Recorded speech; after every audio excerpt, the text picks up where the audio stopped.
با عرض درود و ادب دارم خدمت همه دوستان. مصاحبه کرده ترامپ با مگان کلی.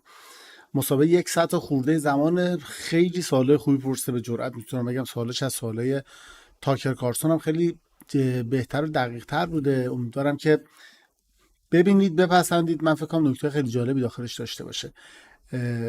این جزء مصاحبه‌ایه که فکر کنم تو 1 سال گذشته همچین مصاحبه ترامپ نداشته. میگم سوالاش بسیار بسیار تخصصیه.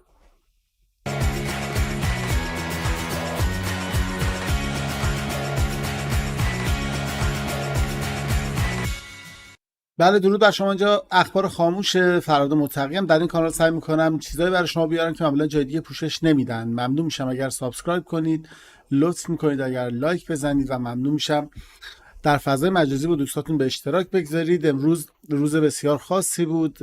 اکثر مردم عزیزمون چه در داخل کشور چه در خارج از کشور سعی کردن که در دفاع از انقلاب ملی ایران تظاهرات و تجمع داشته باشن. منم تقریبا 1 ساعت رسیدم منزل. 3 جای مختلف رو در فرانکفورت رفتم سر زدم. شور و حال بسیار خوبی بود و امیدوارم که برگردیم به روزهای حساس سال گذشته و به همون داغی و با همون تراوت بیرون باشیم.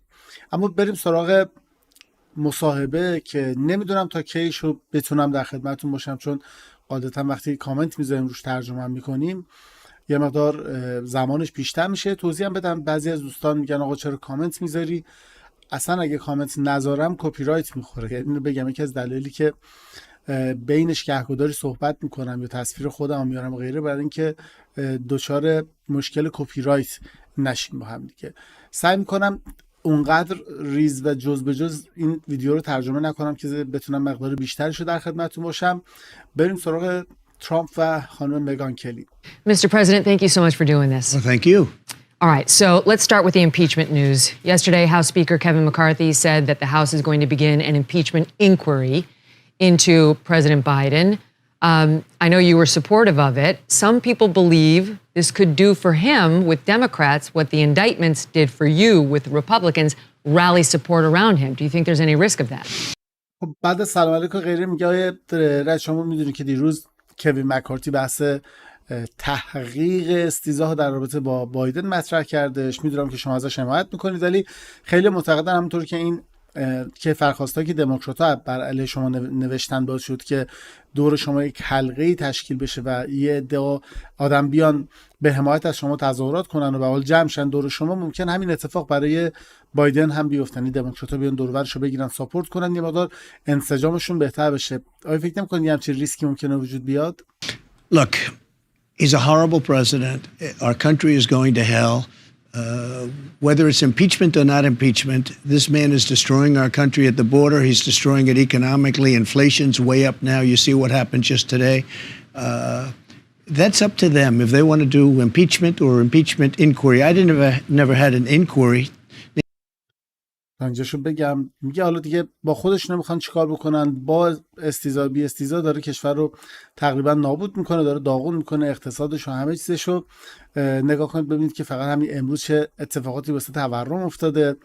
برای هم خیلی مهم نیست که دارن چی کار میکنن. Nancy Pelosi, crazy Nancy said, we're going to impeach him. They didn't do inquiries. They went out and they voted because they had the votes. And as usual, everybody votes, for the Democrats. It's a little bit easy. They didn't have Mitt Romneys of the world. And that's really nice because now he's not running today, as you know. He just announced.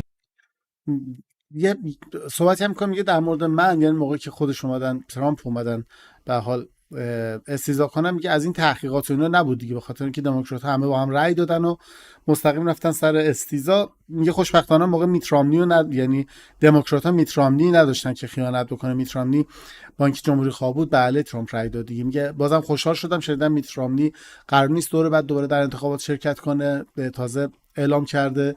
I think that's great for the Republican Party, for the country and for Utah. But که خبر خیلی خوبیه واسه حزب جمهوری خواه برای کل کشور، مثلا ایالت یوتا. That's going to be up to them whether or not they want to do it. I have no idea whether they will or not. We do have a lot of other things, but it's quite important. And they did it to me. And had they not done it to me, I think, and nobody officially said this, but I think had they not done it to me, and I'm very popular in the region, they like me and I like them, the Republican Party. perhaps you wouldn't have it being done to them. And this is going to happen with indictments too. They have fake indictments, and I think you're going to see that as time goes by. You're going to see Republicans, when they're in power, doing it. And it's a shame when that happens. I'm not in favor of that, but that's what's going to happen because that's human nature.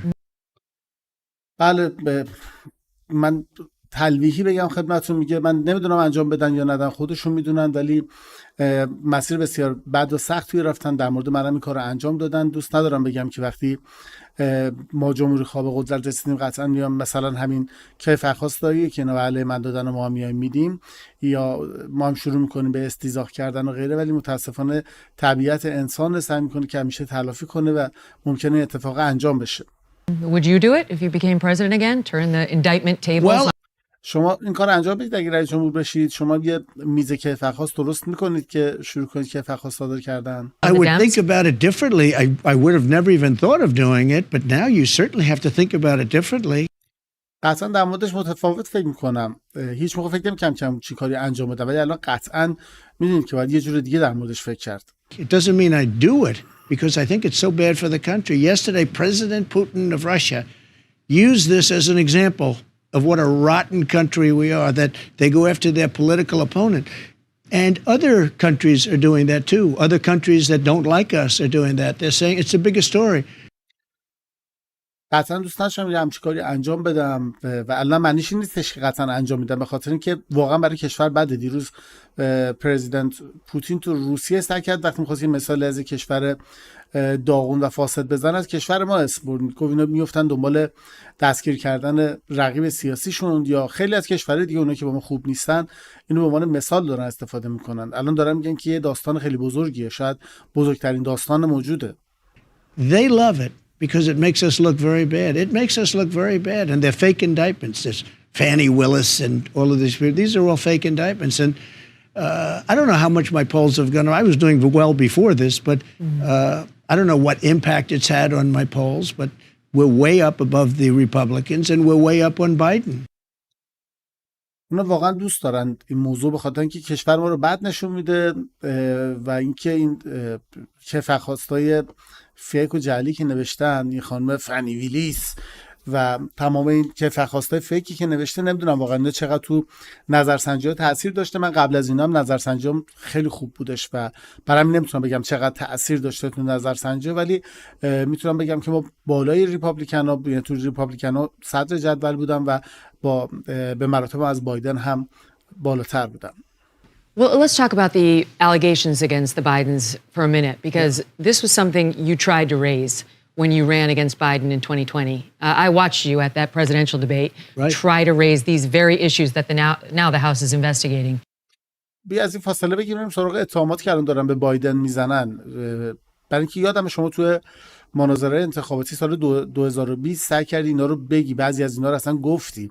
من شما رو توی مناظره انتخاباتی دیدم، سعی کردی بعضی از این مشکلات رو که الان داره کنگره در موردش تحقیق میکنه رو به زبون بیاری. Why do you think that didn't gain traction? فکر می‌کنی چرا اون موقع نتونست نظرها رو جلب بکنه؟ Well, it's different when it's a Republican doing it and a Democrat. The press is fake news. I think I'm very proud of certain things. I've shown open borders, I've shown crime, I've shown a lot of things, but I've also shown that the press is fake. And if I say something, even if it's true, they don't want to talk about it. You know, it's really what they don't talk about more than what they talk about. They don't talk about things. You know this better than anybody.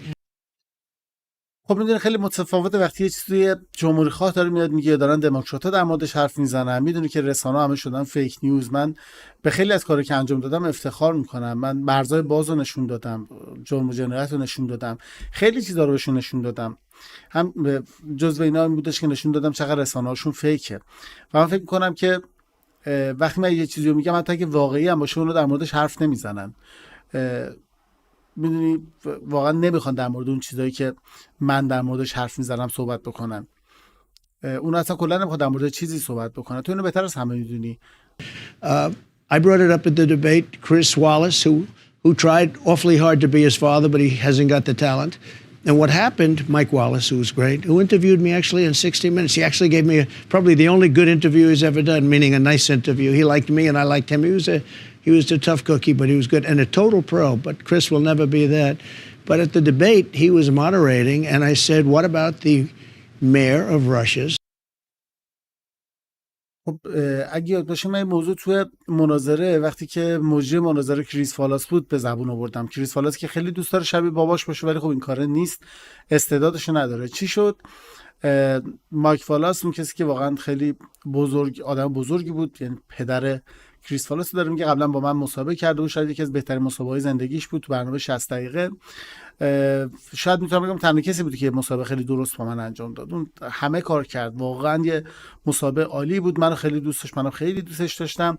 آدم بسیار شق و رق و محکمی بود و یه آدم حرفه‌ای به تمام معنا. اما کریس هیچ موقع نتونست پس اون باشه. تو اون مناظره هم که به صورت به عنوان مجری بودش، دیدید که وقتی من بحث شهردار روسیه رو آوردم چیکار کرد. Why? He's the mayor of Moscow's wife. Now, you have the mayor of Moscow, him, married to a woman. He passed away, left her a vast fortune from being the mayor, okay? I mean, this is a nice way to make money. And she gave $3.5 million to Biden. بله، بحث شهردار مسکو رو بردم وسط. خب برای اینکه شهردار مسکو و همسرش با هم زندگی میکنن، وقتی که شهردار مسکو فوت کرد یه ثروت خیلی عظیمی برای زنش به همراه گذاشت. به حال میدونید که وقتی شهردار میشن اونجا انگار یه روش خیلی خوب برای پول در آوردنه. بعد اون خانومه $3.5 میلیون پول داد به بایدن. And I brought that up during the debate, and Chris Wallace said, this has nothing to do with any... Well, now it's the biggest subject. Everyone's talking about it. بعد من بحثش آوردم وسط، گفتم این پوله واسه چی رفته اونجا؟ کریس فالاس گفتش آقا این هیچ ربطی به بحث ما نداره. حالا الان همه دارن در موردش صحبت میکنن، شده تیتر 1. And now they go back to that debate, and that debate's getting a lot of look-see. Mm-hmm. And it's a shame that they didn't do it. Chris Wallace should have never done what he did. He tried. بله الان دارن در موردش صحبت میکنن، همه میرن اون ویدیوها رو میبینن چقدر بازدیدش رفته بالا و این واقعا خجالت آوره که چرا کریس فالاس نذاشت اونجا این بحث مطرح بشه و پی بحث گرفته بشه. I just stifle it. I mean, literally, I was like debating two people. I was actually debating 1.25. I would say Wallace would be 1 and Biden was a quarter.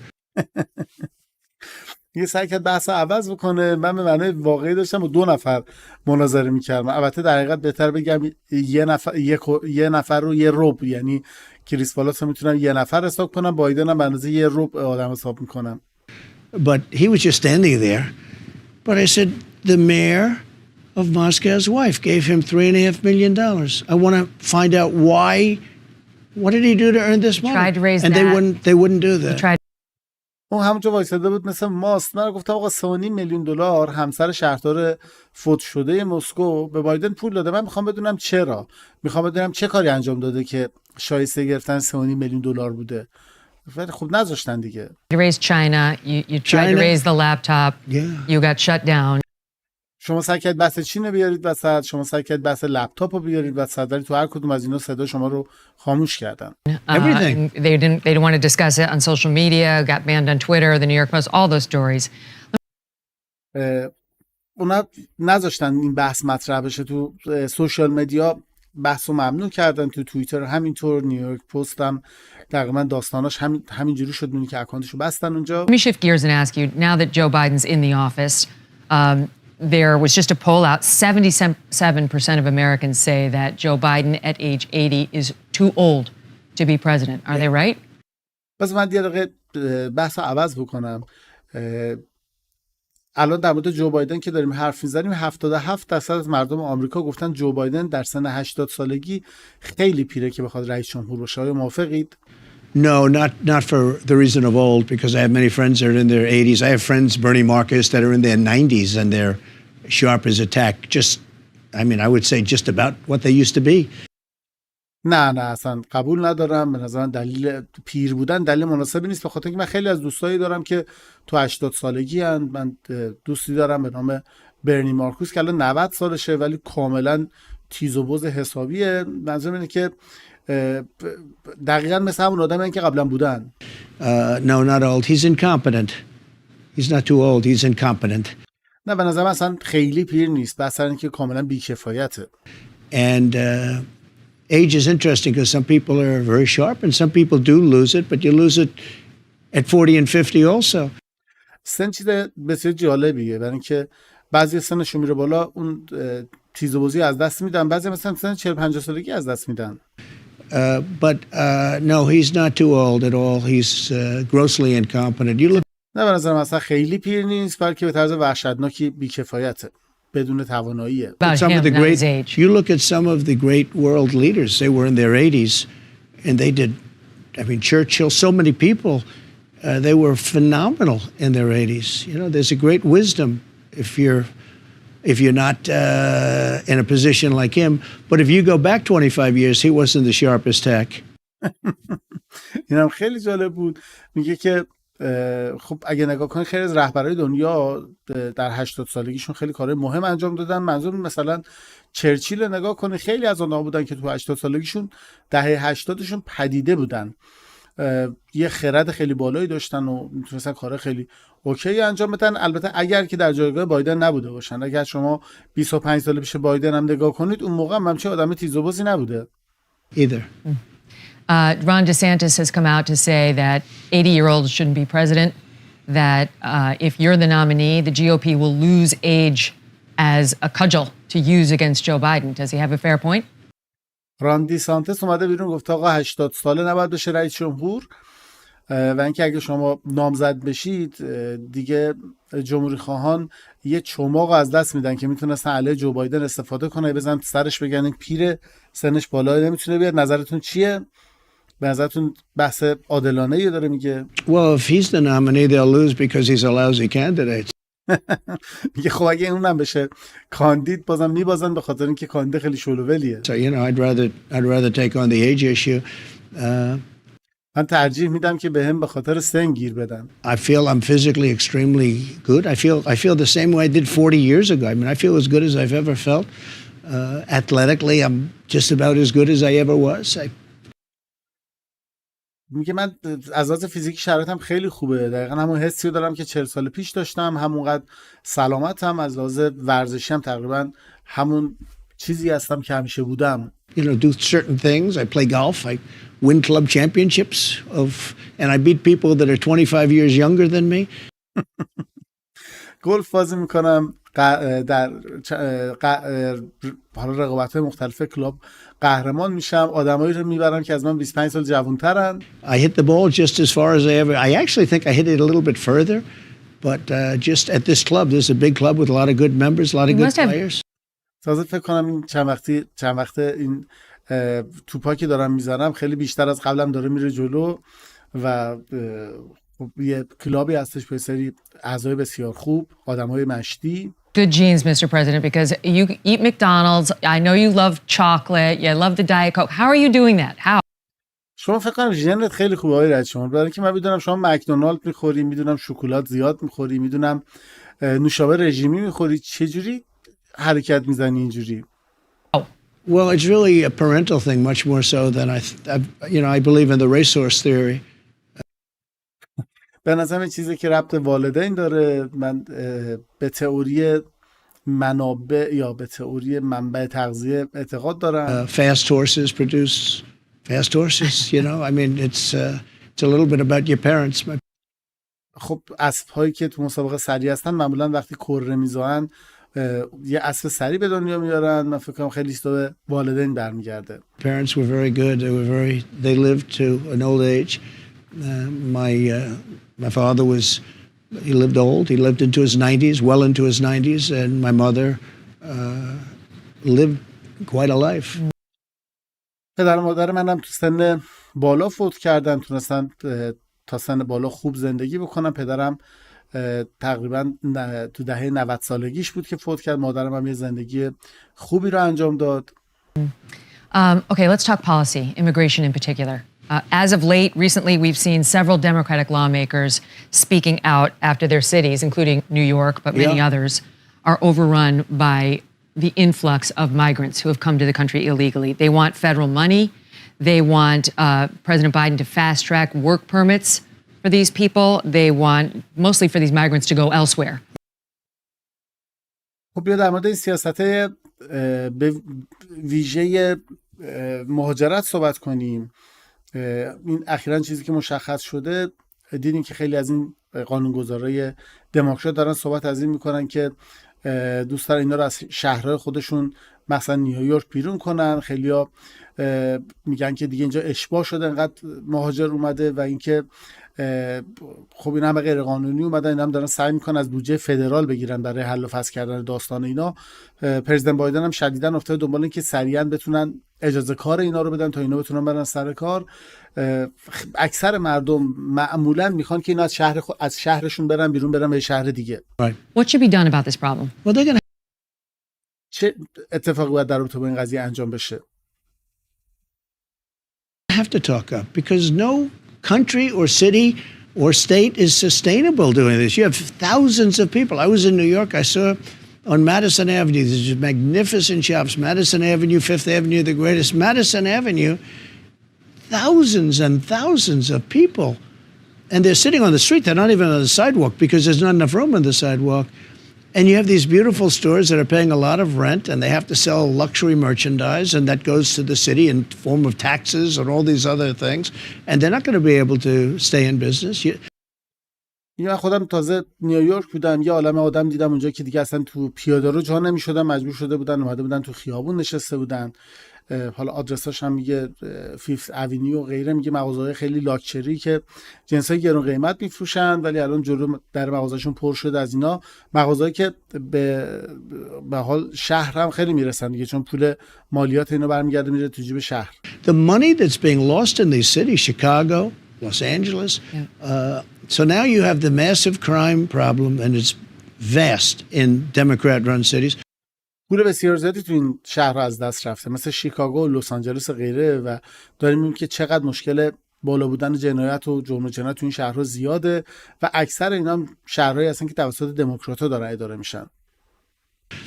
On top of that, you have the migrants or the illegal aliens, many different names, but the illegal aliens pouring in, going into the cities, and it's sad because the mayor of New York, he knows that it's a very horrible thing, and they're afraid to take on the Democrat Party. You know, it's very hard to take on the Democrat Party. Look at RFK Jr. They're not giving him the vote. I mean, they're saying you have to get a vast number of votes in order to even qualify. They're making it impossible for him.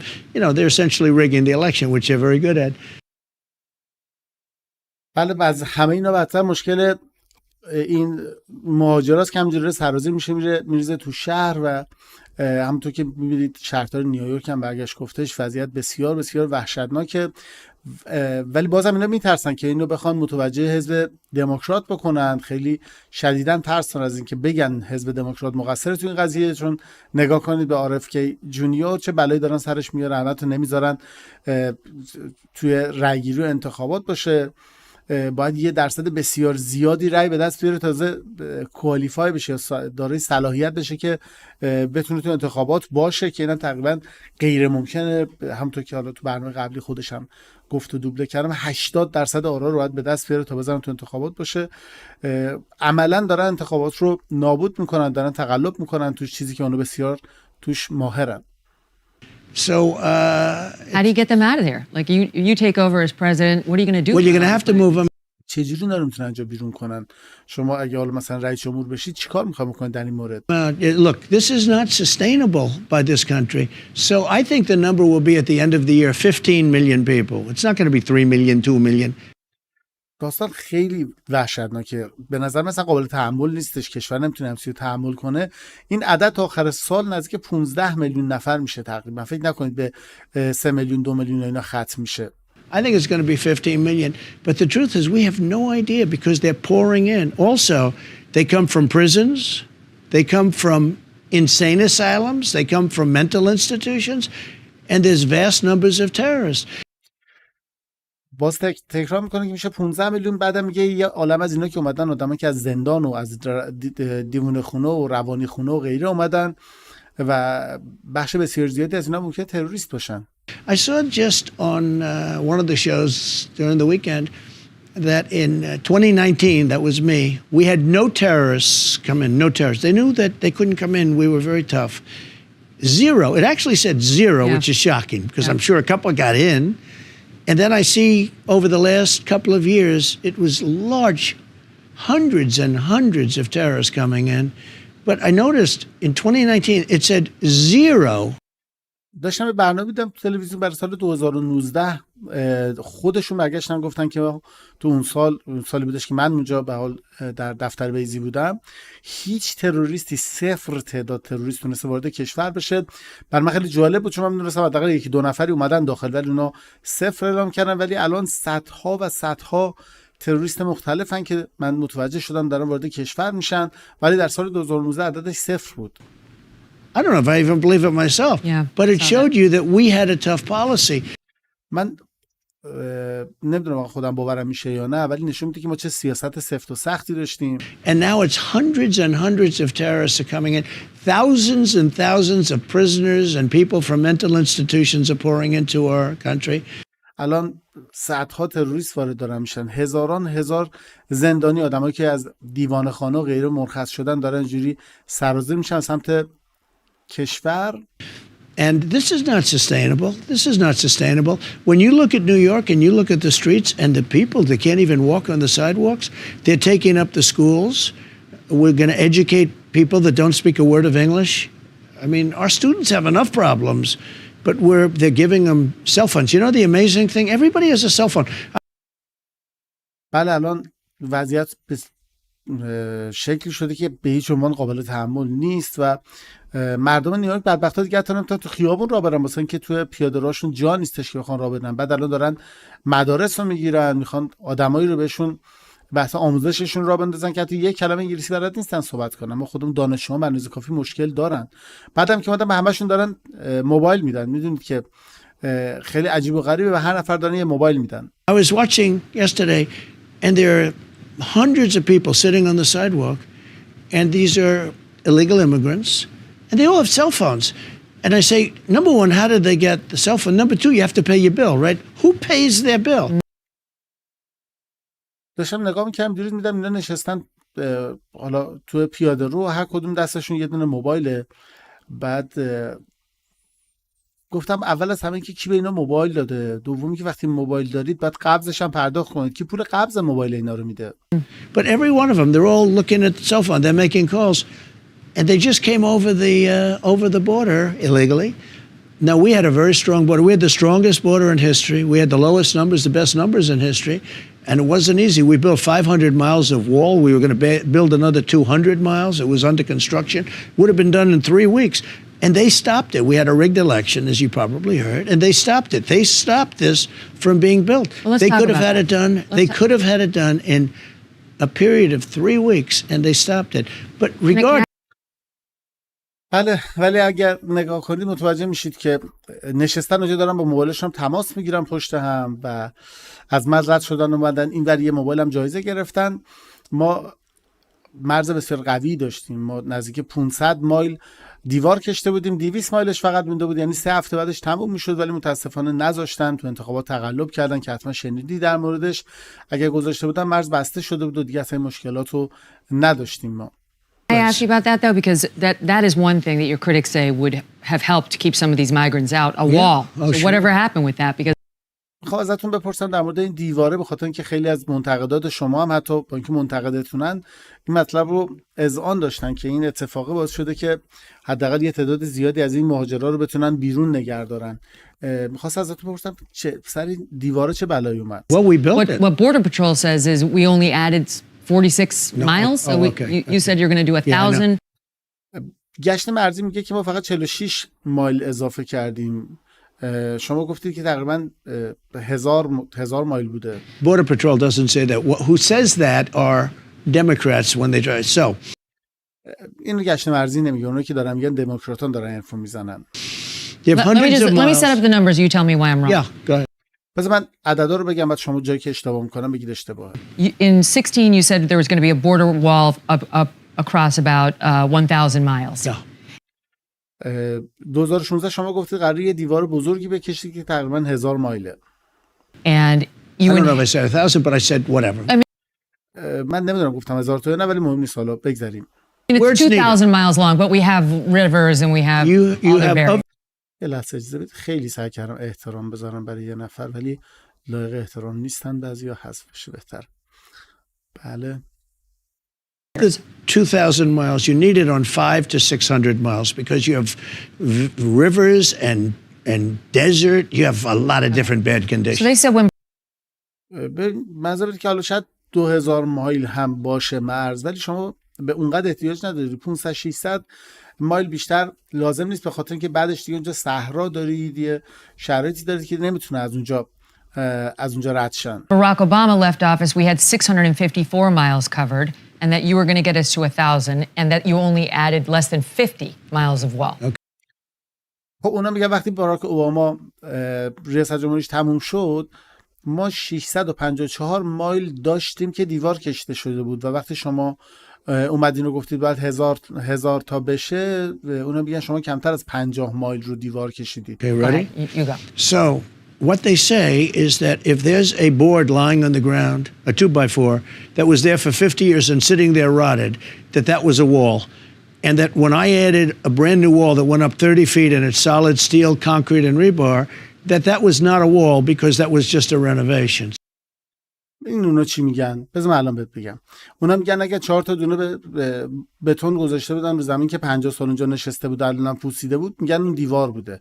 بعد که ما اونو خراب کردیم، اومدیم یه دیوار آهنی کشیدیم که 30 فیت ارتفاع داشته، حالا دیگه اونو میگن این دیوار نکشته، این اومده دیوار قبلیه رو بازسازی کرده. So what they do is they call it a renovation. کاری که میکنن اینه که اینا میگن آقا اون یه بازسازی بوده انجام شده. If there are boards sitting on the ground, if there are nails, if there's steel sitting on the ground, there's no wall. But if it used to be a wall like 30, 40 years ago where they had just a fence because there were no walls, they had just like a little low fence or a barrier so that cars couldn't come across, and it was rotted and laying on the ground, they don't give me credit for a wall. But they do actually. بازم همون رو تکرار میکنه، میگه آقای حصار زنگ زده بوده کشته بودن، بعضی جام از این بریرها بوده که ماشین پشتش بعد وای میساده باز میشده رد میشده که همش زنگ زده و داغون بوده، همش هم 30-40 سال قدمت داشته، نه که اومدن الان یه دیوار مشتی بلند و غیره کشیدن. Because if you look at the numbers, they say I built almost 500 miles of wall. I built almost 500. Some of that was wood laying on the ground that we took away, threw away, and we built a brand new wall. بعد اگه نگاه کنی الان آمارش از 500 مایل ما دیوار کشیدیم، بعضی از این جاها 4 تا تیکه تیر و تخته رو زمین گذاشته بودن که همش هم پوسیده بود، ما اونو برداشتیم انداختیم کنار، جاش دیوار کشیدیم. So what they're trying to say is that we built 50 or 60 miles of wall because there were 50 or 60 where there was never anything. But اون چیزی که اونا میگن 50-60 مایل، مثلا که 50-60 مایل بودش که اصلا اونجا هیچ چی نبود که ما اونا رو دیوار کشیدیم، بقیه هم کشیدیم، ولی اون 50-60 مایل اصلا خالی بود. Any wall that was there was decrepit, it was gone, it was rusted, it was rotted, it was laying on the ground, and we would actually just take it away. هر دیواری که اونجا بودش یا پوسیده بود یا زنگ زده بود یا داغون بود و ما در نهایت مجبور شدیم بکنیم بندازیمش دور. Then we built a really incredible new wall. You know, the wall that was built to the specifications of the Border Patrol. یه دیوار فوق‌العاده گذاشتیم و اون دیواری که گذاشتیم تمام مشخصاتش رو از خود گشت مرزی گرفتیم. Going to do concrete plank and they said you have to be able to see through, you have to, and they. من می‌خواستم یه دیوار سیمانی قطور باشه، بعد گفتن که نه، باید یه چیزی باشه که از این طرفش اون ورش رو دید. Wanted steel, not concrete, and گفتن سیمان نباشه، حتما فلزی باشه. they wanted inside the steel concrete, and then they wanted rebar inside that, so it was a complicated thing. خلاصه چیز پیچیده بوده دیگه، داخل اون دوباره میله باشه. And it was built to the highest specification. I didn't want to build something that all of a sudden they say, it's no good, you can't see through it or something. Mm-hmm. And we built almost 500 miles, and they admit that. But what they try and do is they say, oh, there was wall there before. It wasn't wall. It was a board laying on the floor. That might have been a wall years ago. به حال دیوار میگه خیلی خوب و درست حسابی کشیدیم، 500 مایلش هم 500 مایل بود، و اینکه بعضی از جایی که اینا میگن که دیوار داشته 4 تا تخته رو زمین بوده، و خدمتتون بگم که بله. Well, now it's a President very Biden's selling off. He's selling off the materials. No, it's terrible. اونا یه سر از این متریال رو بردن فروختن، اگه خبر دارید. That you had allocated for new wall. Well, just اونایی که شما برای کشتن دیوار جدید برده بودی بردن فروختن. So so I built almost 500 miles. Then we were going to add 200 miles. We thought we were going to easily win the election, but the election, bad things happened. So what happened, including COVID, you know, COVID gave them a way of cheating. So what happened is I was going to add another 200. We would have had 700 miles, which is really a good number. You needed 500. 700 would have really closed it up. After we built the almost 500, we were going to add another 200. Everything was bought. All we had to do was lift it up and do it, and they actually carted it away. I said, you know, these people really want to have open borders here. بله ما اونجا 500 مایل دیوار کشیدیم، قرار بود 200 مایل دیگه اضافه کنیم. ما مطمئن بودیم که انتخابات رو برنده میشیم، برای همین همون 200 دیگه رو خریده بودیم گذاشته بودیم اونجا و فقط قرار بود این 200 که متریالش هم اونجا آماده بود نصب بشه و همه چی تموم بشه که همونطور که میدونید تو انتخابات تقلب کردن. بعدم دیگه ادامه ندادن برای اینکه اون عاشق مرزهای بازن. You also said recently that if you're reelected, you would send special forces and, quote, other military assets to Mexico to stop the drug cartels. The Mexican president is very much against this. You're going to start a war? Well, he's a friend. شما قبلا گفتید که اگر رئیس جمهور بشید و دوباره انتخاب بشید، نیروهای ویژه و چیزی که خودتون گفتید که ارتش رو میفرستید به مکزیک تا جلوی کارتل مواد مخدر رو بگیره. رئیس جمهور مکزیک شدیداً بر علیه این موضوع. آیا میخواین یه جنگ را بندازید؟ He's a great guy. He's a friend of mine. He's a socialist, but you can't have everything. اون رفیق با من، آدم خوبیه، یکی از دوستام حساب میشه، سوسیالیسته، ولی خب به حال همه چیزای خوب همیشه با هم توی آدم جمع نمیشه که. And I think a lot of him and he thinks a lot of me. We're friends and من خیلی بهش فکر میکنم، اونم به من خیلی فکر میکنه، ما با هم رفیقیم. He said the same thing happened to him. He had a rigged election years ago. He said the exact same thing happened to him. No, I didn't say that. Somebody said I said that.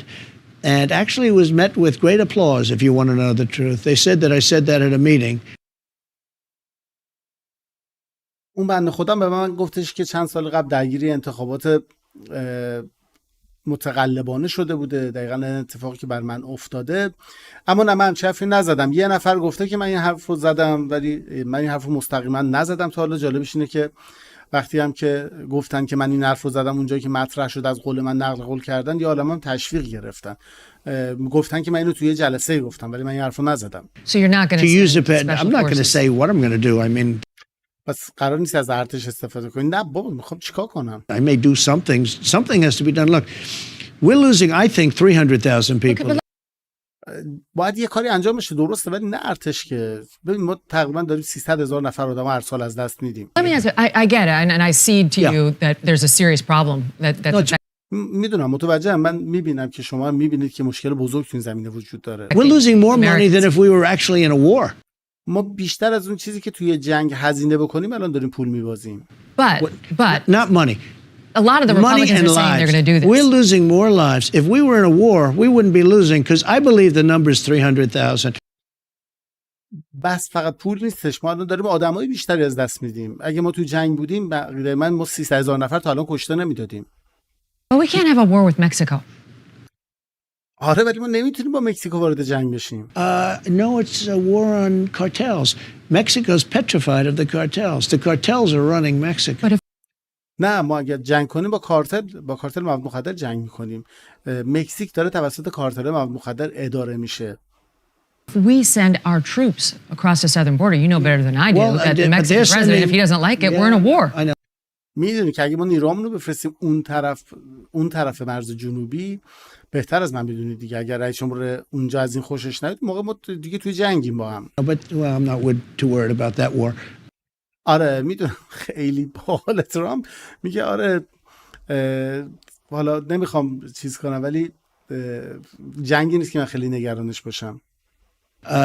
No, Mexico is sending their troops into our country in the form of illegal aliens that are killing people in many cases, that are causing lots of disease and lots of problems. You know, they're coming in. I had the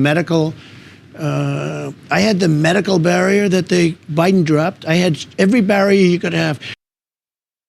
اونم داره آدم میکشن. اونم مکزیکو هم داره آدماشو میفرسته این در مرز که بیان مردم ما رو بکشن. خیلیشون در قالب همین به حال پناهندگان غیرقانونی دارن میان تو، خیلی از جاها واقعا آدم هم کشتن، دارن باعث بسیاری از بیماری‌ها میشن، مشکلات میشن و غیره.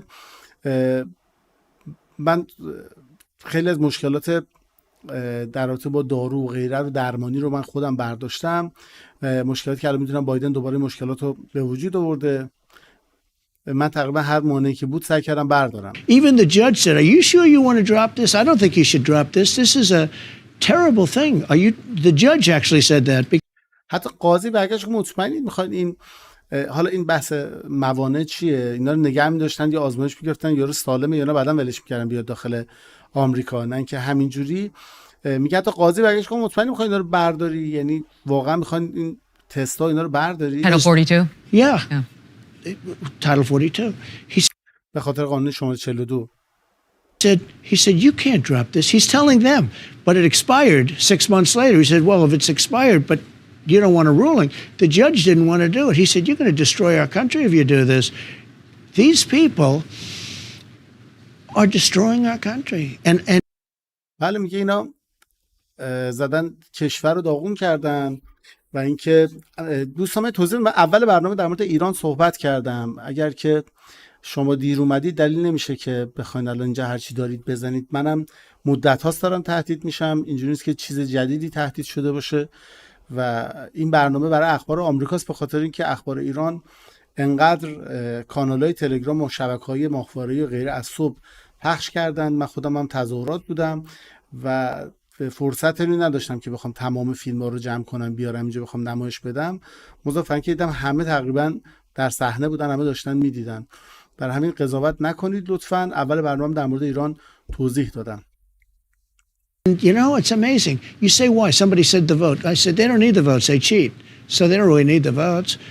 بعد میگه بعضی میگن که اونا اصلا رأی لازم ندارن واسه اینکه تقلب میکنن. بله معمولا همینم هست. And the votes would be in a long time from now, okay? You know, they become citizens, but you know, they'd use them anyway. رأی گیری خیلی فاصله داره تا اون اتفاقی که اینا الان وارد کشور شدن. یعنی خیلی میگن آقا اینا رو آوردن که اینا در آینده به دموکرات‌ها رأی بدن، یا حالا تا اینا بخوان سیتیزنی بگیرن میخوان رأی بدن، خیلی فاصله است. But it's not that. They actually must want to destroy our country. دلیل اصلیش اینه که میخوان کشور ما رو نابود کنن. We have millions of people coming through. We have people that are sick. We have people, massive numbers of people from jails. They're emptying out all the jails.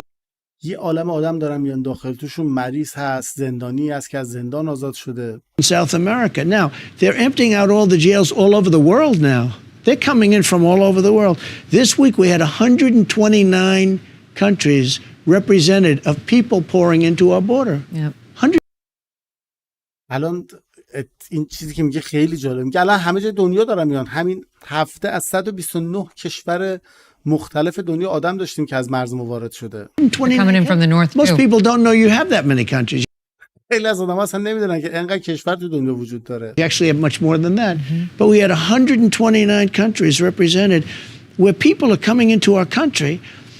Some of these countries, we don't even have people that speak the language of those countries. We don't. واو، اینم خیلی باحاله. میگه یه سری از آدم از کشورایی دارن میان که ما اصلا تو آمریکا کسی رو نداریم که به اون زبان صحبت کنه. یعنی حساب کنید مثلا از اون زباناییه که تو دفترچه کنکور دانشگاه آزاد زبانی بود به نام زبان سواحیلی، ما هیچ موقع نفهمیدیم کجای دنیا صحبت میشه. حالا معلومه این کدوم کشورن که میگه اصلا تو کشورمون کسی رو نداریم که بخواد مثلا بیا ترجمه کنه حتی. Don't even know how to teach it. And then the kids end up in our classrooms and they don't speak English. That's right. بله دیگه، اینا بحث آموزششون که دارن میذارن تو کلاس که هیچ کدومشون بلد نیستن انگلیسی صحبت کنن. It's a terrible situation. Let's talk about the They kids are, and birthright Megan, they're citizenship. destroying our country. Birthright citizenship. ترامپ میخواد ادامه بده، توضیح بده به مگان کلی، به خاطر اینکه سوالا رو از قبل آماده کرده. معمولا خیلی جالب محدود میکنه ترامپ و میگه بریم در مورد بحث سیتیزنشیپ و بحث حق تولد برای سیتیزنشیپی صحبت کنیم. Is an issue that's a lot of people have raised as part of the problem. این مشکلی که خیلی از مردم به عنوان مشکل مطرحش کردن. People come here, they have a baby just so they can stay. You've said بعضی از مردم میان اینجا و چون بچه دارن میتونن اینجا بمونن. that you will end it by executive order if put back in the White House. But شما گفتید که اگه برگردید تو کاخ سفید با یه فرمان اجرایی مثلا متوقف میکنی. putting aside the legal questions around whether that's possible. Some people say حالا یه سری سوالای حقوقی و این وسط به وجود میاره که اصلا هم چیزی امکان پذیر هست یا نه. you can't do that. Some people say بعضی از آدم‌ها میگن نمیتونی کار انجام بدی. Say you can. Some people say you can. But you made this promise back in 16 and then you didn't do it once elected. And درسته خیلی از آدم‌ها میگن که میشه، بعضی میگن نمیشه، ولی شما این قول سال 2016 داده بودید ولی کار انجام ندادید.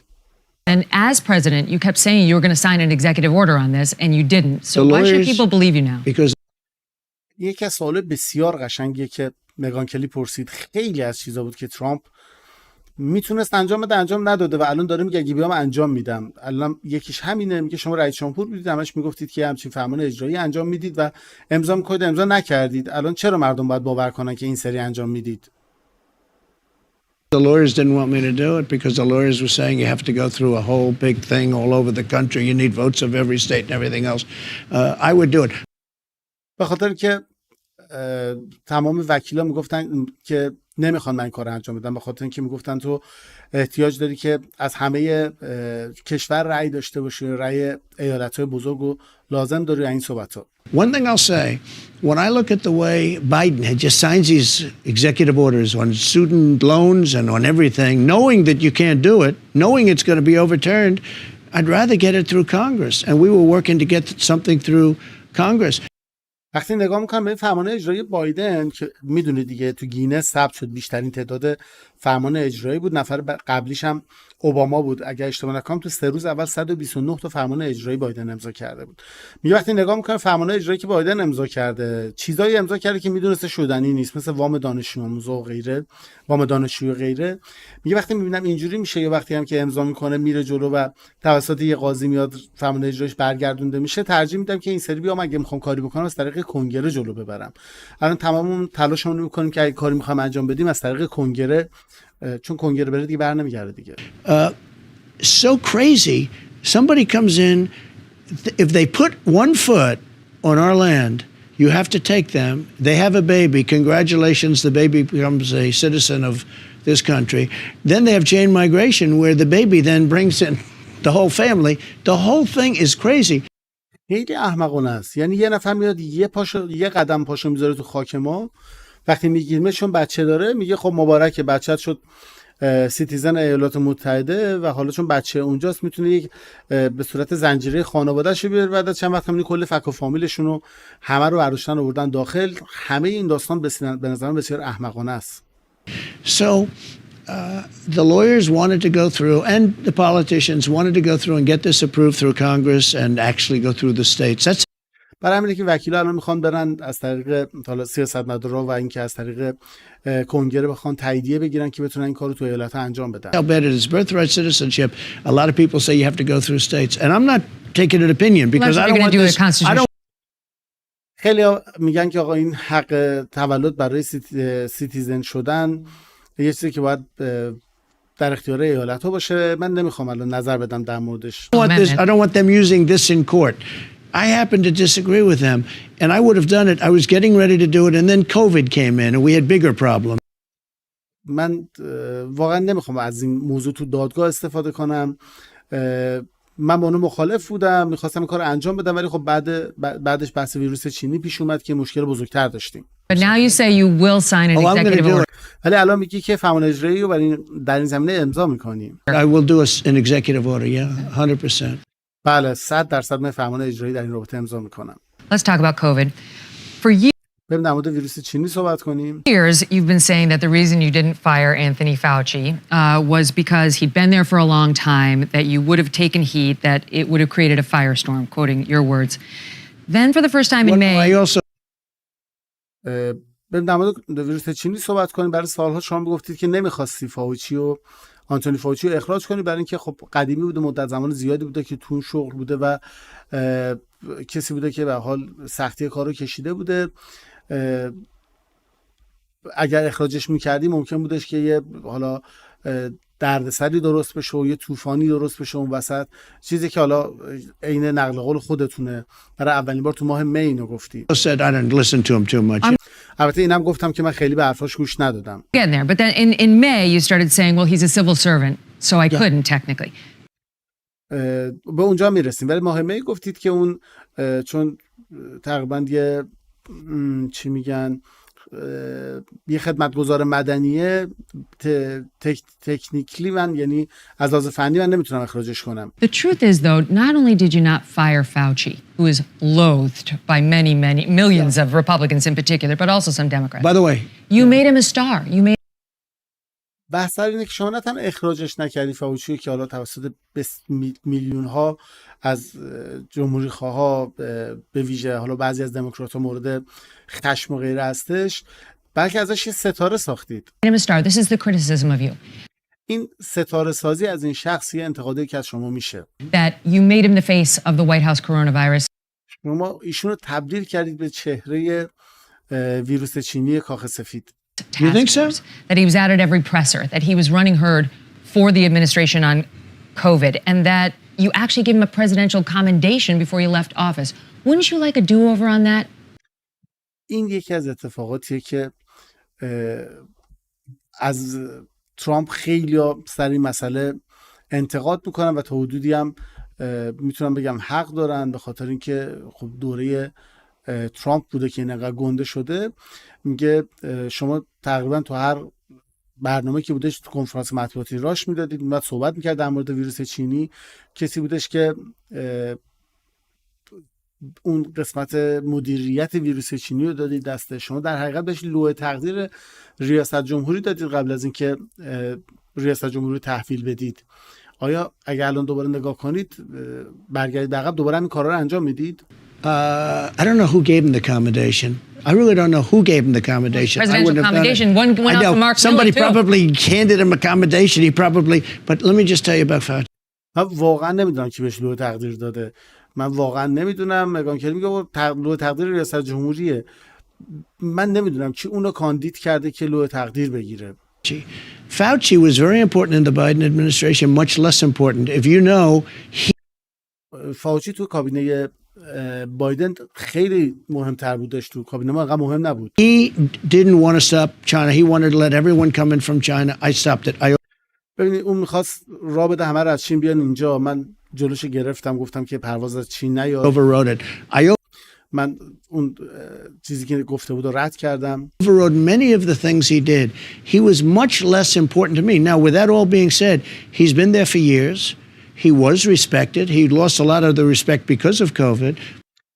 من خیلی چیزی که گفته بود و عوض کردم، نذاشتم اونجا بمونه. ولی خب اون مدت زمان زیادی بودش که درست اونجا بودش و سالهای زیادی کار کرده بود، خیلی مورد احترام بود و خیلی از اون احترام به خاطر این ویروس چینی از دست داد. But he was respected. And on COVID, if you know what I did, I let the governors run their states. And many of the governors opened up their states. Some of them didn't. Florida, by the way, was closed. اما در مورد ویروس چینی خیلی کارا رو من انجام دادم. من مهمترین کاری بودش که خیلی از ایالت‌ها رو به خودشون واگذار کردن تصمیم گیری کنن. بعضی از فرماندارا ایالتشون رو باز گذاشتن، بعضی ایالتشون رو بستن. مثلا فلوریدا یکی از ایالت‌هایی که اون اول بسته بود. But if you take a look at Henry McMaster, he had his state, South Carolina, open. You take a look at South Dakota, take a look at Tennessee. A lot of the states were not closed. شما اگه نگاه کنید به هنری مکمستر، نگاه میکنید که اون ایالت ساف کارولینا رو باز گذاشته بود، یا اگر به داکوتای جنوبی نگاه کنید در تنسی ایالت کلا باز بود، بسته نبود. And it's the federalist system. I allowed the governors to do that. I also allowed Democrat governors to do that, but I don't think none of them did it. من سپردم دست خود ایالت‌ها و میدونم که هیچکدوم از ایالت‌های دموکرات این کار انجام ندادن. اونو به حال تصمیمشون این بود. Wouldn't you like to go back and try to clip his wings? This guy was pushing mask mandates on us. He wanted the most extreme measure at every turn.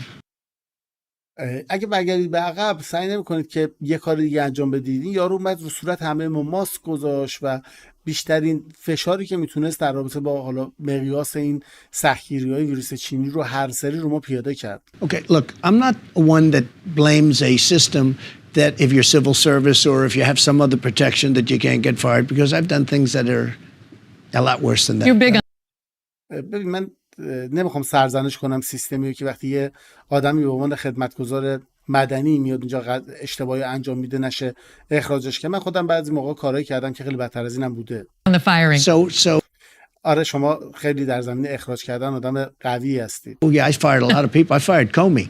آره من خیلی اخراج کردم. من جان کومی اخراج کردم. And that was one of the great firings. I fired Comey and then I fired a lot of other people in the FBI and they were great firings because the deep state and they were at work and they were not good people. بله درسته بازم دارم میگم من خیلی ها رو اخراج کردم آدمای از FBI آدمای این ور اون ور آدمای از دیپ استیت اون دولت مخفی و غیره رو. But I was not a big fan of Fauci. If you look at Ron DeSanctimonious, this guy said the greatest things. I can give you articles that Fauci's great, he's wonderful, we love him, we don't do anything without Fauci. This went on for months. حالا اینجا تصمیم میگیره با چوب گلف دو تا سر دیسانتس بزنه میگه من طرفدار فاوچی نبودم ولی ران دیسانکتیمونیوس عاشق دلخستش بود و بیاد براتون مقاله میارم که چجوری داستان میگفت و چجوری ازش تشکر میکرد میگه آدم خوب و درستی و غیره. تقریبا 4 ماه اینجوری بود داستانش. But he didn't listen to Fauci. He did 100%. ولی به حرف فاوچی گوش نمیکرد. ترامپ میگه چرا 100% گوش میکرد. He shut down Florida I will give you. He shut down Florida for a month. اون فلوریدا رو فقط واسه 1 ماه تعطیل کرد. Oh, he shut it down for a lot long. He shut down the beaches. He shut down the roads. He shut down a hospital. He was shutting down everything. بابا اون تقریبا همه جا رو بسته بود. جاده ساحل رو تعطیل کرده بود. جاده‌ها رو بسته بود. بیمارستان‌ها رو بسته بود. تقریبا همه جا رو داشت می‌بست. He also had long lines of people getting the jab, as he called it. Let's all go get the jab. The guy tried to change history in Florida. این کسی بودش که صف زیادی از مردم آماده میکرد که برن واکسن رو بزنن. همش تشویق میکرد که آقا برید واکسن بزنید و غیره. کسی بودش که سعی کرد تاریخ رو در فلوریدا دستکاری کنه. حالا Now, eventually Florida was open, but a lot of these other governors didn't shut down at all. در نهایت فلوریدا باز شد ولی خیلی از فرماندار دیگه ایالتشون رو باز نکردن. South Dakota didn't shut down. McMaster, South Carolina didn't shut down. برای داکوتای جنوبی ایالت رو نبست. مکمستر ساوت کارولینا اونم همینطور. Tennessee, there are states that didn't shut down at all. They probably did the best job. احتمال زیاد اونو بهترین کار انجام دادن. Ron DeSantis was under a lot of pressure, especially given the population, the age of a lot of Florida's citizens. ران دیسانتس قطعا زیر فشار زیادی بود با توجه به سن جمعیتش که در فلوریدا اون کسایی که اونجا زندگی میکنن. I'm not trying to blame anybody, but he should say, I closed it down. Eventually we opened it, but I closed it down. But I gave him the right to keep it open. If he wanted to, I let the governors make the determination as to whether or not to close it down. نه من نمیخوام سرزنشش کنم. میگم بعد بدون آقا این بسته بود مرزو. بعد بهش این قدرت رو دادم، این حق رو بهش دادم که تصمیم گیری کنه و تصمیم گرفت که مرزو باز بکنه. من سپرده بودم خودشون تصمیم بگیرن. But let me ask you this, because this is the number one question I ask my audience. What would you like me to ask President Trump? These are your fans. This is the number one question they wanted me to ask you. That you shut the country down for 6 weeks in spring of 2020. Operation Warp Speed. Excuse me. Russia. بذار این سوال ازتون بپرسم. تمام کسایی که برنامه رو میبینن ازم خواستن این سوال از شما بپرسم. اونا طرفدار شما هستن و ممنون میشم اگه بذارید این سوال ازتون بپرسم. شما در بهار 2020 6 هفته تعطیل کردید. اسمش هم حالا گذاشتید عملیات، حالا چی بگم، عملیات سرعتی. حالا احتمالاً سر ویروس و اینا بوده. I didn't really. Let me ask their question. This is my audience's question. I gotta. ترامپ نمیذاره سوال بپرسه. آقا بذار من سوالم بپرسم دیگه. این سوال مخاطبای منه. I know, but I let the governors shut down. Some did and some didn't. میگه باشه ولی من گذاشتم خود فرماندارا تصمیم بگیرن. بعضیا باز کردن، بعضیا بستن. Okay. Some didn't shut down at all. Operation Warp Speed, though. Yeah. That was اون عملیات وارپ اسپید. حالا on the vaccines. They were rushed through. They have helped, but also hurt a lot of people. And your White House actually supported mask mandates. So wouldn't you like a do-over on any of that? خب اون عملیات وارپ اسپید عملیاتی در مورد واکسن بود، خیلی با سرعت و خیلی با عجله رفت تو، یه سری‌ها رو کمک کرد، یه سری هم خیلی آسیب رسون و خیلی از این مندیت‌ها یا این حالا چی بگیم محدودیت‌ها رو کاخ سفید شما وضع کرد. اگر که برگردید عقب دوباره این کار انجام میدید؟ Look, when this came in, nobody knew what the hell it was. It sounded like an ancient, pandemic.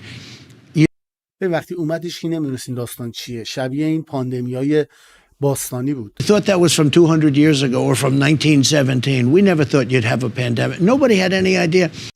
یه جوری بود انگار از 200 سال قبل همچین چیزی اومده، مثلا 1917. هیچکس فکر نمی‌کردش که یه پاندمی چی میتونه باشه، هیچ ایده‌ای نداشت. We got word that bad things were happening in China right around the Wuhan clinic, and I was the one that said it was in the Wuhan clinic. And I stuck with it, and it was absolutely. It came out of the Wuhan clinic. شنیدیم اون اتفاقاتی که داشت در چین مثلا دور و بر آزمایشگاه ووهان میافتاد و اینم بگم اولین کسی که گفت این ویروس از ووهان اومده، از کلینیک ووهان اومده من بودم، گفتم پای حرفم من وایسادم و الان میبینید که دقیقاً از همون کلینیک در ووهان چین اومده. But you take a look and what we did was this was brand new. Nobody knew what the hell it was. There's dust. Somebody said there's dust coming in from China. And it's killing people in Italy, and it's killing people in France, and it's going to kill people here. And by the way, I shut it down to China. That was a big move. I say. ببین ما موقع واقعا نمیدونستیم با چی طرفیم. چیزی کاملا جدید بود که هیچکی نمیدونست چیه. بعضی میگفتن یه گرد و خاکی که داره از چین میاد، داره الان مردم تو ایتالیا میکشه، تو فرانسه میکشه، بعدم قراره بیاد اینجا ما رو بکشه. و بازم تکرار میکنم، من تمام ورودیایی که از چین میومد رو بستم. این خودش حرکت بسیار بزرگی بود. Thousands, hundreds of thousands of lives by doing it. But honestly, I don't blame a lot of people because nobody knew what it was. Now we do understand it. من کسی سرزنش نمی کنم چون موقع واقعا نمیدونست کسی که این چیه. الان میتونیم تقریبا بفهمیم چی به چیه. Somewhat. Nobody really understands it even now fully. واقعا همین الانش هم کسی خیلی نمیتونه بفهمه چی به چیه. But nobody knew what COVID was and it wasn't even a name. I called it the China virus. ولی اون موقع هیچکی نمیدونست کووید چیه. حتی اسمم نداشت. من بهش گفتم ویروس چینی. Still do. I call it the China virus. It came out of China. They call it COVID and COVID-19. As far as the vaccine's concerned, you had the original COVID and the vaccine had an impact on that. And there are some people, I will tell you, some friends of mine that are Democrat, I think they voted for me, but they're Democrat, very smart people, top people. They say, I don't understand one thing. Why don't you talk more about the vaccine? It was one of the greatest things you've ever done. Now think of that. بله، حالا میگه هیچکی نمیدونست اون موقع چی هست و چی نیست و غیره، ولی اون موقع چیزی به نام ویروس کووید رو داشتن، این واکسن رو زدن، در اون داره جواب میده، برای همین تصمیم گرفتن بیارن پخشش بکنن. من یه سری از دوستام هستن که دموکرات، البته به من رای دادن، ولی دموکرات از آدمای خیلی گنده هم هستن. اونا خیلی جالبه میگن که چرا در مورد واکسن صحبت نمی‌کنی؟ تو کاری که در مورد واکسن انجام دادی بسیار کار بزرگی بود، فکر کن بهش. They say to me and I say I'm not going to talk about it one way or the other. First of all, no mandates. I don't want mandates. I never had mandates. Florida sort of had a mandate because خب حالا میخوام بگم که من کلا از این محدودیت‌ها خوشم نمیاد، دوست ندارم محدودیت جایی باشه، برای جایی هم محدودیت نذاشتم. فلوریدا خودش برای خودش محدودیت گذاشت. they were giving the vaccine, they were demanding everybody take the vaccine. اونا بودن که به همه واکسن میدادن، از همه میخواستن که بیان واکسن بزنن. It's another thing. But no mandates, no anything. I didn't demand anybody take it. But I have people on the other side, not my side, although probably there's some on my side too. They said, you saved 100 million people because I got it done in 9 months as opposed to 5 years to 12 years. A lot of people... You're proud of it. یه سری از آدمایی که اون ور وایسادن، یعنی سمت دموکرات‌ها طرف من نیستن، اونا میگن که تو کار خیلی خفنی کردی، تو جون 100 میلیون نفر آدمو نجات دادی، یه کاری کردی توی 9 ماه که قرار بود تو 5 تا 12 سال انجام بشه. خیلی از آدما. No, I'm not proud of it. I'm saying what Democrats think. Democrats... I get it. I mean, and I'm not... من میخواد بگم که دموکرات‌ها چجوری فکر میکنن. میخوام اون روش فکر اونا رو بگم. و 1 ساعت و 4 دقیقه شد بچه‌ها چشام داره بسته میشه. I'm not somebody who denies some of the good that the vaccines did. I lived through that too. But of course, a lot of people have been vaccine injured. And that's one of the questions. Those people are mad that they were rushed through and that they can't sue. ببین من که یه نفر نیستم که یه سری هستن که حالا خوبی‌های واکسن رو دارن سعی می‌کنن منکر بشن، ولی میخوام اینو بگم که یه سری آدم هستن که توسط این واکسن بهشون آسیب وارد شده. کسایی که این سوالو پرسیدن، آدمایی که بسیار عصبانی هستن که عجله کردن برای زدن واکسن و الان شرایطشون اینجوری شده. Well, I never gave mandates, and people have to make up their own, make their own decision. As far as I'm concerned, now some places had mandates, very strong mandates, largely Democrat governors, and probably some Republicans, etc. من به هیچ کسی محدودیت‌ها رو تحمیل نکردم. مردم میتونستن تصمیم بگیرن برای خودشون که چی کار میخوان بکنن. تا اونجا که به من مربوطه، بعضی از این ایالت‌ها سعی کردن محدودیت بذارن، محدودیت خیلی سنگینی هم گذاشتن. تعداد بسیار زیادی از فرماندارای دموکرات این کارو کردن. احتمالاً ممکن چند تا از جمهوری‌خواهان کارو کرده باشن. But there are Democrats that say, why aren't you talking about that? It's one of the, they really believe strongly. One said, you say, and this is very smart people, they said you saved 100 million people worldwide. In 1917, it could have been as much as 100 million. It ended the First World War because all the soldiers were dying of this horrible disease. من اینو دارم میگم که خیلی از دموکرات‌ها میگم تو کار خیلی خفنی کردی، چرا در موردش صحبت نمی‌کنی؟ تو جون صدها میلیون نفر آدمو نجات دادی. البته این صدها میلیون نفر که دارن میگن دارن مقایسه میکنن با اون ویروس که سال 1917 اومد که تقریبا 100 میلیون نفر آدمو دوچارش کرد. اصلا دلیلش این بود که جنگ جهانی اول به پایان رسید، برای اینکه اکثر سربازا داشتن میمردن. بیماری بسیار وحشتناکی بود. 1917, it actually ended the First World War. The soldiers were dying. They was on the lines, they're fighting and they're dying of this horrible disease. باز همون تیکر تکرار میکنه. They said, you might have saved 100 million people, 50 million people. Why aren't you talking about it? I said, I'm not talking about it. But what I did do is I got something done for that specific thing. I also got Regeneron and I got a lot of therapeutics done, which were great. I also got the robes and the leather and the rubber and all of the different things, the ventilators.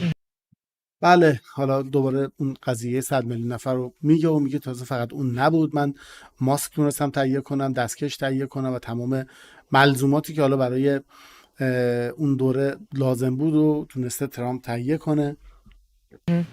We did a tremendous job, and it's never, they appreciated what I did with the economy. I got a lot of good marks on economy. I got a lot of good marks on a lot of things. Rebuilding the military, getting rid of ISIS, the biggest tax cuts in history.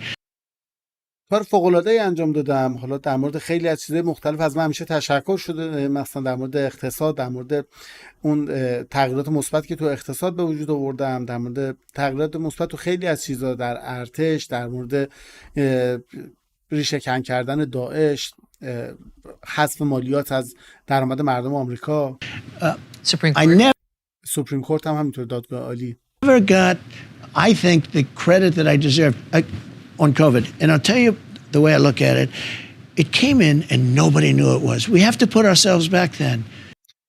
ببین یه بار دیگه در مورد کووید بگم. وقتی ویروس چینی اومد هیچ کسی نمیدونست اون چیه. ما الان اگه میخوام در موردش صحبت کنیم باید خودمون رو بذاریم جای اون موقع و اون موقع صحبت کنیم. I had a meeting and we had a lot of professionals in the Oval Office. They say, sir, something bad is happening in the world. I said, what's that? And they said, people are dying. They're dying in China, in this area, and there was pictures of body bags all over the place, black body bags, satellite pictures, and they were all over. ببین من این جلسه داشتم با یه سری از آدمای متخصص تو دفتر بیزی و آدمایی بودن که نشسته بودن میگفتن آقای رئیس جمهور میدونید چی شده؟ میگفتم چی؟ مردم دارن میمیرن. مردم در چین دارن میمیرن توی محدوده ها و تصویرایی بودش که با ستلایت یا اینا گرفته بودن، یه عالم جسد که تو کیسه‌های مشکی گذاشته بودن، تو این کیسه‌هایی که اونجا جسدو میذارن دفن میکنن و غیره. I said that's strange, and then they'd have another meeting the next day and the next day and the next day, and all of a sudden they had something where the first person died in the United States and then another. و بعد فرداش دوباره جلسه، پس فرداش جلسه، پس اون فرداش جلسه، همینجوری جلسه بود تا اینکه اولین نفر تو ایالات متحده توسط ویروس چینی کشته شد. And then it died. Then they started dying all over Italy and all over Europe. Nobody really knew what it was, Megan. و بعدش تو ایتالیا این اتفاق افتاد، خیلی ها مردن، در سرتاسر اروپا اینجوری شد و هیچ کس نمیدونست این چیه. مگان. I hear you. Let's shift gears and talk about trans and women's rights. In 2016, بحث عوض کنیم بریم سراغ ترنس ها و زن ها و حقوقشون. you said that Caitlyn Jenner, who is trans, could use the women's restroom at Trump Tower. You allowed biological men to compete in the Miss Universe pageant at the time, which you owned. A lot has changed since 2016. Have you? جالب، من خودم نمیدونستم. در سال 2016 گفتید که کیتلین جنر، کسی که ترنس بودش، میتونه از دستشویی خانم ها در برج ترامپ استفاده کنه. شما اجازه دادید یک مردی که بیولوژیکی مرد بوده در مسابقه میس یونیورس، یا حالا چی بود میگفتن، دختر شایسته، اون زمان شرکت کنه، چیزی که حالا خودتون برگزار کرده بودید. خیلی چیز از اون موقع تغییر پیدا کرده از سال 2016. آیا شما تغییر کردید؟ این آقای خانم کیتلین جنر همون بازیگر معروف به نام بروس جنر هستش که تغییر جنسیت داد.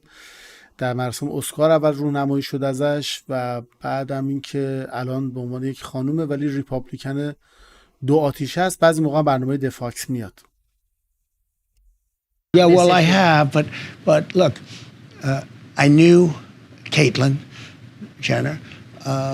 This is very much like the same subject we just talked about. This was brand new. من اینو میخوام بگم، من خودم شخصا کیتلین جنر رو میشناسم و اینم تقریبا مثل همون موضوع که در موردش صحبت کردیم، ویروس چینی. این یه بحث بسیار بسیار جدید بود. Okay, this is a brand new subject also. There's a lot of... hadn't exploded. ببین یه موضوع جدید بودش، هنوز خیلی توش کسی نرفته بود.